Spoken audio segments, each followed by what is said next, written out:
This is a story of a different place than you've ever been to. A place in the forest where gnomes and elves and other beings live. They have made their home here and live together in their villages. The gnomes are adventurous beings, with skin dark as the night and always with an adventure in mind. The elves, on the other hand, like to stay at home and be with their family. They have fair skin and wings shaped like butterflies. This story starts when an elf suddenly goes missing. It's Tove's grandfather. He's a special elf and likes to wander by himself in the forest. And that's what he did that day. No one thought it was strange that he didn't come back over the next couple of days. He'd done that before. But when a full week had passed, they started to wonder. Had anyone seen him? They asked. But no one, not the elves, nor the gnomes, had seen any traces of him. One day, shortly after that, as Tove was wandering the edges of the village to look for him, a gnome came running to her. Tove had seen her before. Her name was Sara. Is your grandfather missing? She asks as she comes up to her. Yeah, have you seen him? Sara shakes her head and says, No, but my mom is missing too. Your mom?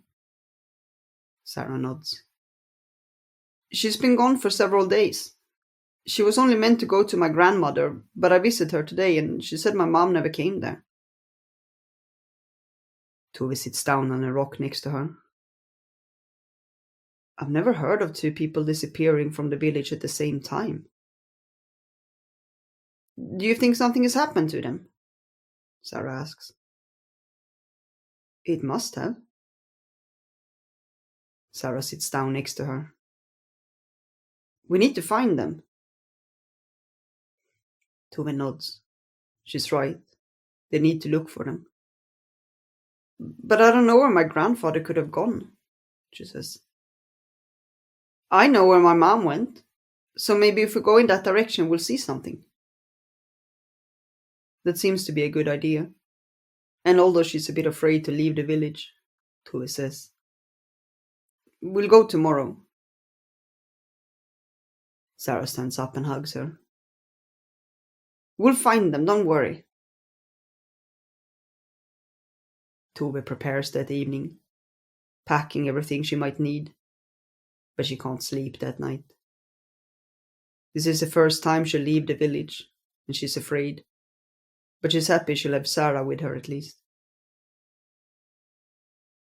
The next day they meet at the edge of the village, and Sara seems to be in a better mood.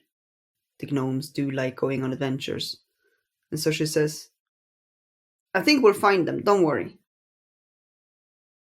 Tove hopes she's right, and she nods as they set out. They walk the whole day, following the path to Sara's grandmother's home. The path is as Sara remembers it, and nothing seems out of the ordinary, until, as the afternoon comes, Sara stops and points at the forest. Look, there's a path down the trees. It hasn't been there before. I must have missed it the last time I came to look for my mom.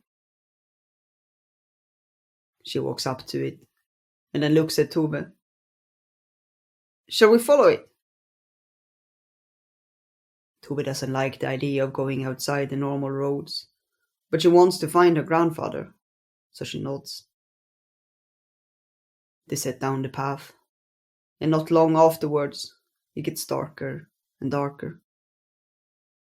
Sara stops and looks around. The sun hasn't set yet. It shouldn't be this dark. Tove has been so focused on walking this strange path that she hasn't noticed. But now when Sara says it, she realizes she's right. It shouldn't be dark yet. Do you think we went wrong? She asks. Sara shrugs. I don't know, but it's strange. Let's walk a bit further, we can always go back. They keep walking, and soon a thick layer of mist envelopes them. Even Tove knows they shouldn't be dismissed at this time of the year. She wants to go back, but what if her grandfather is here? We need to find somewhere to sleep. We won't find our way back now, Sara says. She takes Tove's hand. In case we get lost, she says, and continues walking. After a while, they find an old tree trunk with a hollow in it, and Sara says it would be a good place to stay for the night. It's snug as they crawl inside, and they need to sit close together, but at least they'll keep warm. Tove wonders if this is where her grandfather went, and what happened to him, if so. They don't sleep much that night, and Tove thinks she can hear noises outside, but maybe she's just afraid. It's still mist in the morning, but they need to keep going, so they crawl out and continue walking.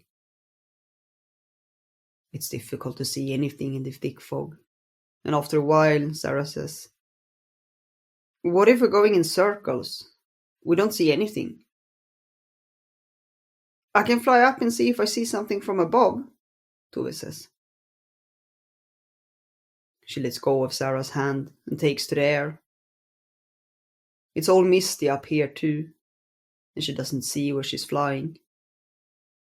She's almost on her way back down when something suddenly sticks to her arm, and she stops abruptly in the air. She tries to see what it is, but the mist is too thick, and whenever she turns, another part of her body gets stuck until she cannot move at all. "Help! Tove?" Sara calls from the ground. "I'm here! I'm looking for you, wait!" She hears Sara moving about below, and soon after her voice comes from the ground right below her. "I'm climbing up!" Is it a tree I'm stuck in? Tove wonders. She can hear Sara coming closer until she's right next to her. "This isn't normal," she says, and even Tove hears that she's afraid now. "I'll cut you down," she continues, and takes out a knife. The mist is letting up slightly, then Tove sees she's stuck in a giant spider web. What kind of spiders must have done this? She wonders fearfully. "Almost done," Sara says, when she's suddenly pushed to the side. Tove hears her scream, and moments later she sees a big spider coming up to her. "We need to get away! Go, you're free!" Tove screams. "I won't leave you!" Sara shouts back. She jumps onto Tove and cuts her loose, and they start to fall. "Hold on to me, I'll fly us both!" Tove calls out, but they are too heavy, and they tumble to the ground. The landing is hard, and for a moment Tove lies still. "Are you okay?" Sara asks. "I think so. We need to leave."